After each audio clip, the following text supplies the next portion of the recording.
President Trump's messages to his more than 80 million Twitter followers often carry a lot of weight. For the first time, the company Twitter is putting a note on one of his tweets questioning the legitimacy of mail-in ballots, pointing users to where they can get more information.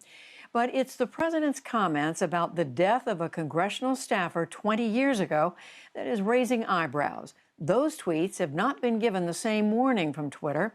In a moment, Yamiche Alcindor will have a conversation about the way social media companies are dealing with fact versus fiction on their platforms.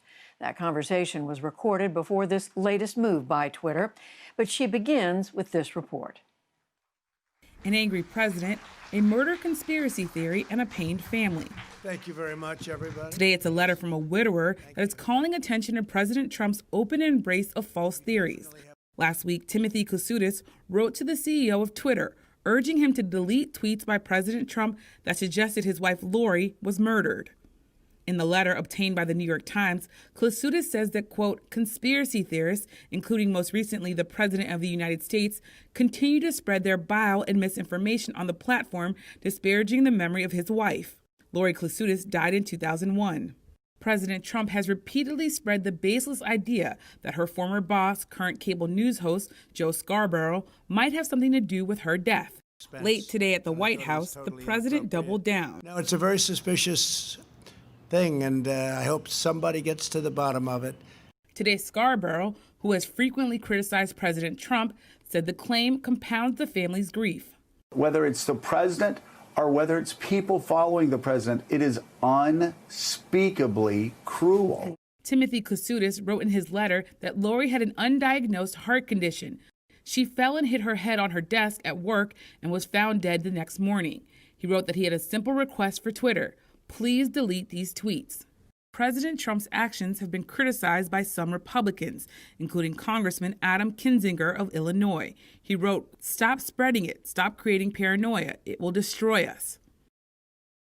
President Trump's tweets raised questions about his own political calculations and the role and responsibility of social media companies and the media. Joining me to talk about all of this is Craig Silverman. He's the media editor at BuzzFeed News, and he's covered misinformation. Thanks so much, Craig, for being here. President Trump just took questions about this. He's doubling down on this conspiracy theory and saying that it's a very serious issue. Again, this is a baseless claim. What do you make of that, Craig? I think it's kind of in character in that he does not apologize, he does not correct for things. And when he is pushed back on something, he tends to double down on it. And also, I think we have to recognize the dynamics here where he is kind of pushing this baseless claim into the news cycle. He is forcing media to cover it. He is forcing people to talk about it on Twitter and elsewhere. And when you talk about this kind of claim, there's less time to talk about other things. So in a sense, it's maybe not surprising that he's doubling down, he's not apologizing, but he's also trying to make this last for more news cycles and get more attention on this instead of other things that he may consider to be inconvenient for him. In other words, this is working for the president, you think? I think this is part of the dynamic that we've seen going on now really since he started his campaign 5 years ago, where he goes extreme. He says completely outlandish, crazy things that you would think would discount and hurt anyone, but it just gets him more and more attention, brings more and more people to him. And in the end, he'll take any kind of attention he can get. And I think he's been very savvy about hacking the media to get that attention.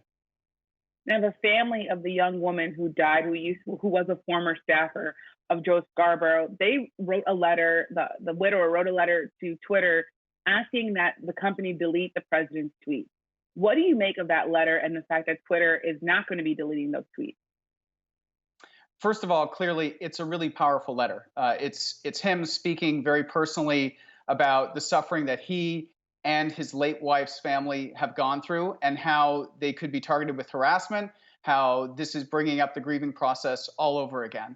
The second part of this is that, Twitter has been extremely hands-off, extremely reticent to do anything in terms of restricting President Trump's behavior on the platform. And so as much as it's a very moving letter, I have to say I'm not surprised that Twitter has sort of held its line and said, we're not going to remove these tweets because, he's the president. What he says is newsworthy. And they've basically given him, and to a certain extent other world leaders, a different standard than pretty much everyone else on the platform.